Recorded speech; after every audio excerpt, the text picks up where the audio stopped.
इस देश के कोने कोने में बिखरी पड़ी हैं ऐतिहासिक कहानियां, कुछ पत्थरों में गढ़ी हुई, कुछ मिट्टी में दबी हुई हैं ऐतिहासिक कहानियां। हेलो दोस्तों, नमस्कार। मैं प्रहलाद स्वागत करता हूं आज फिर इस न्यू वीडियो में। तो आज बात करने वाले हैं गलना फोर्ट के इतिहास के बारे में। तो आइए जानते हैं गलना किले का इतिहास। गलना किला गलना गांव में एक दिन की यात्रा है जो नासिक जिले के मालेगांव तालुका में है। गलना गांव मालेगांव से लगभग 23 किलोमीटर दूर है। गलना किले अपने इतिहास और किले के प्रमाणिक निर्माण के लिए बहुत प्रसिद्ध है। इस किले के तल पर 1 मीटर मंदिर है और इसमें नवनाथ 84 सिद्ध 12 ज्योतिर्लिंग, अष्ट विनायक, नव दुर्गा माता और अन्य संत हैं। कुल मिलाकर इस मंदिर में 204 मूर्तियां पाई जाती हैं। शक्तिशाली सरहदी के भीतर यह किला गलना गांव की पहाड़ियों पर बना है। यह किला समुद्र तल से लगभग 2116 फीट या 709 मीटर ऊंचा है। गलना किले का इतिहास। गलना किला अपने इतिहास के लिए प्रसिद्ध है। गलना किले की इतिहास रोमांच और बहादुरी और बुद्धिमत्ता का प्रतीक है। यह किला 13वीं शताब्दी में स्थापित हुआ था। यह किला राजधानी किलों में रॉयल्टी को दर्शाता है। इस किले का इतिहास बगुल राजा के रूप में बोलता है, जिसने मुल्लेहर किले और पूरे बागलान तालुका पर शासन किया था, जो राठौड़ों की कमान में था। बहमानी और निजाम शाह भी राठौड़ों को हराने में असमर्थ थे और उस समय गलना किला बहमानी के अधीन था। जैसे ही बहमानी का शासन समाप्त हुआ, निजाम शाह सत्ता में आया और गलना किले पर कब्जा कर लिया। तब सुल्तान आदिल खान फारूकी द्वितीय, जो खानादेश का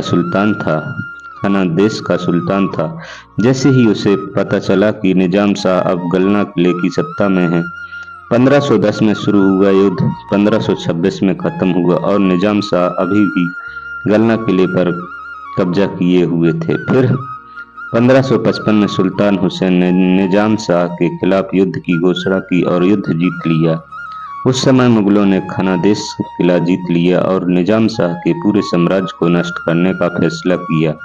जब मुगल योजना बना रहे थे, शाहजी राजे ने मुगल बादशाह के खिलाफ विद्रोह कर दिया। इस विद्रोह को शांत करने के लिए महमूद खान शाहजी राजे के संपर्क में आया और गलना किले को जीतने का फैसला लिया।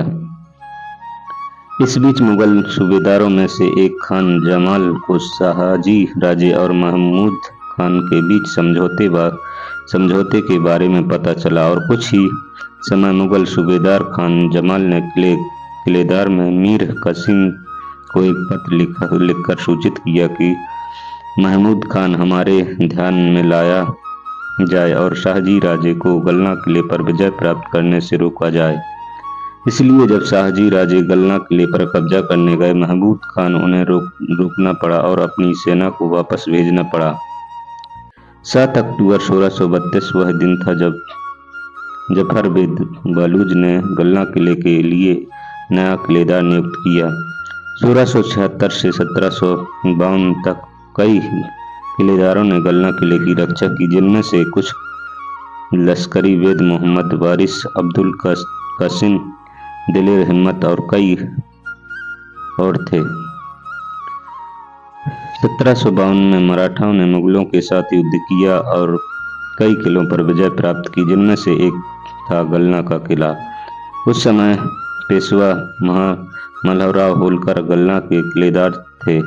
1818 में अंग्रेजों ने पेशवाओं को हराकर गलना किले पर विजय प्राप्त की थी, जिन्होंने इस किले के वास्तविक महत्व को समझा। इस किले पर हिंदू और मुसलमानों के बीच दोस्ती को दर्शाया गया है, क्योंकि किले में महादेव मंदिर और साथ मस्जिद भी है। इस शानदार किले की अविश्वसनीय इतिहास आज भी कई लोगों के लिए रहस्यमय बना हुआ है। किले में कई गुप्त दरवाजे जो हमें एहसास दिलाते हैं कि किला कितना जरूरी और वर्णनात्मक हो सकता है। चलिए दोस्तों, आज के लिए इतना ही। वीडियो पसंद आए तो लाइक शेयर सब्सक्राइब जरूर करें। मिलते हैं इसी प्रकार के नेक्स्ट वीडियो में। जय हिंद, वंदे मातरम।